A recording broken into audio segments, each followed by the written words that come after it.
Hey guys, so today I'm going to be talking about Romeo and Juliet, in specific Act 1 and Act 2, and how conflict comes into that. What I aim to do today is rip apart the scenes to talk about the specifics of the scenes and talk about what you'll need to know when you try to understand the play.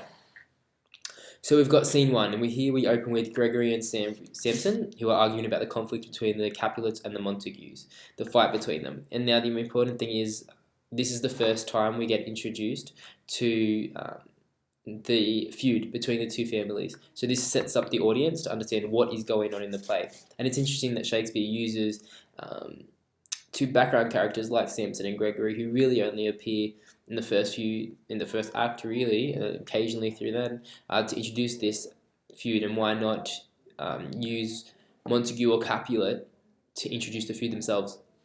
So it's interesting that we get a kind of base perspective of this feud and not a high perspective. We don't understand really where the feud starts and what the feuding families think.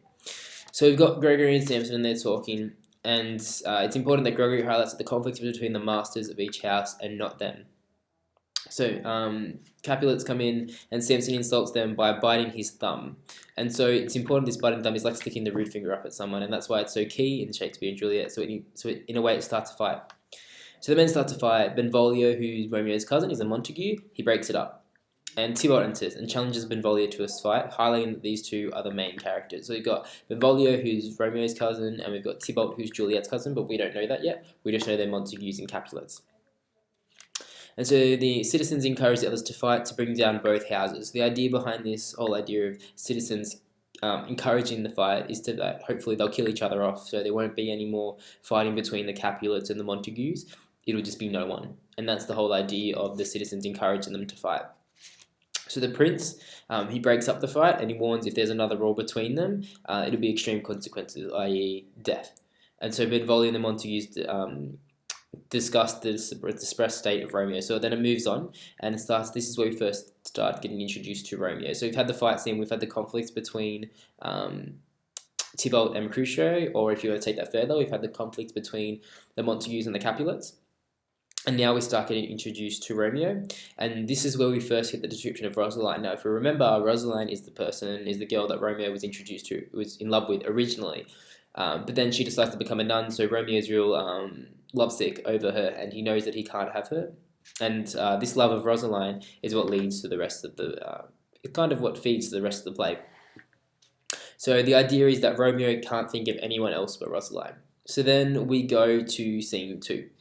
And scene 2 is Paris talking to Capulet about marrying Juliet. And Capulet says, Juliet, she's too young. She can't get married. She's just not ready. Because remember, in this play, Juliet is only 12. And then this is where Romeo finds out that Rosaline is going to the Capulet party. And this is why Romeo is at the Capulet party to begin with.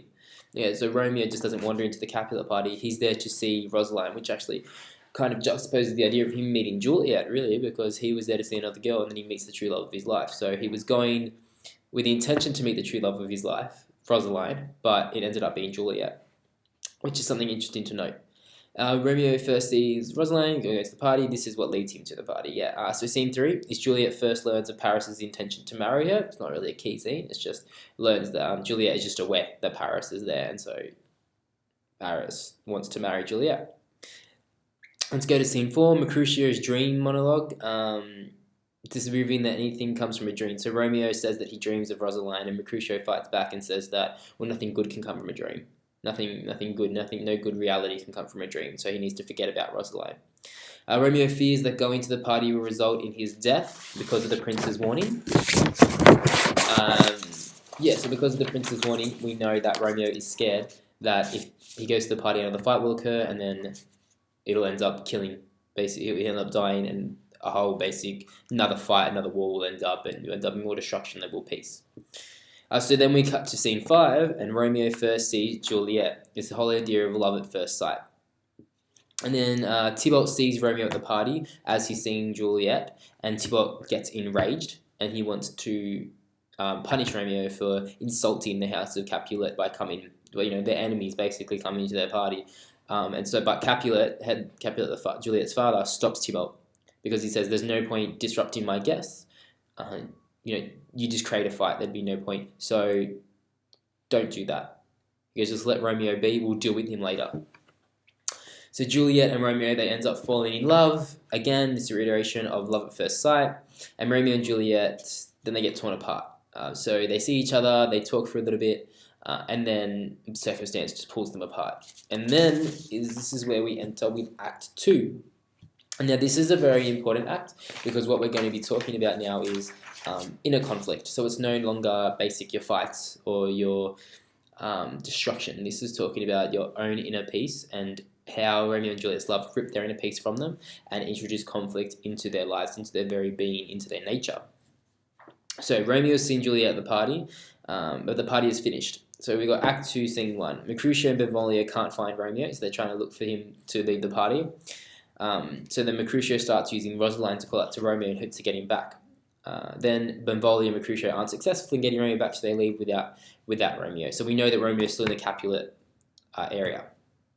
And this is important because Romeo risks his life to see Juliet again, because if he was caught on Capulet grounds, then he'd be killed. So we've got Act 2, Scene 2, which is a very important scene. This is extremely important not only to the idea of conflict, but to the play as a whole. So at the balcony scene, Romeo's monologue describes Juliet's beauty. So already we see that Romeo is just head over heels in love with Juliet. So Juliet speaking to herself, and she thinks that Romeo can't hear because she doesn't know Romeo is there. So she's willing to denounce her name to be with Romeo. So she's willing to say, you know what, I'm no longer a Capulet. Who she has been for her whole life. She's saying, no, you know what, I'm ready to forget the fact that I'm a Capulet in order to be with Romeo. Juliet says, I'm more important. Our love is more important than my name. And then, our love is more important than either of us who we are. And Romeo feels the same. Romeo feels the same thing. So Juliet says, if I don't denounce myself as a Capulet, can you denounce yourself as a Montague? And Romeo is willing to do this. He's willing to give up his whole self, his identity, in order to be with Juliet. So they've had this idea of, do they side with their family or do they side with this new love that they have? And this is where the idea of love conquers all. So Juliet states that although she's forward, she does not know and does not trust Romeo. So she still has that realism there, and this is the internal conflict of, I'm going to give up my family for this. I need to know that this is real. And this is where the promise of love comes in. So Juliet asks Romeo, if you're true love, if you really love me, then you'll be able to show me, how you love me. You show how much you love me, marry me. And Romeo says yes. And then we move on to Act 2, Scene 3. So this is where Romeo and Friar Lawrence tells Friar Lawrence about Juliet, and it's an extreme act of trust. Because if Romeo was found out that he was at the Capulet compound and then he was falling in love with Juliet, then there could be massive repercussions to that. Romeo could in fact be saying that, could be giving up his life. But this shows how much Romeo and Friar Lawrence actually trust each other. So Lawrence does not believe Romeo truly loves Juliet because of his previous love for Rosaline. So we've got to look at this. Romeo and Juliet decide to get married within a few hours of meeting one another, and Romeo went to the party in order to meet Rosaline. So the fact that Friar Lawrence's skepticism is true, because he thinks, how can you love Rosaline so much but then quickly forget about her to go fall in love with Juliet? This doesn't make sense. So then Lawrence thinks about it and he takes a chance, and he sees that if he marries Romeo and Juliet, then there is a possibility that peace could happen between the two families. Which is basically what the city of Verona wants, to stop the death, to stop the conflict, and Friar Lawrence thinks he has a way of doing that. Then we move to Act 2, Scene 4, and Mercutio describes Tybalt. Tybalt is described as more than the Prince of Cats, which is a very negative connotation, so cats are very slippery and they're very kind of quick to anger. He's a great fighter, he's great knowledge of how to fight, and so this idea of he's a great fighter, he does not lose. Okay, Tybalt is not used to losing. So Mercutio is angry that Romeo left them at the party. Okay, so Romeo and Mercutio are back in the scene, and Mercutio is upset that although he called Romeo again and again, Romeo didn't come.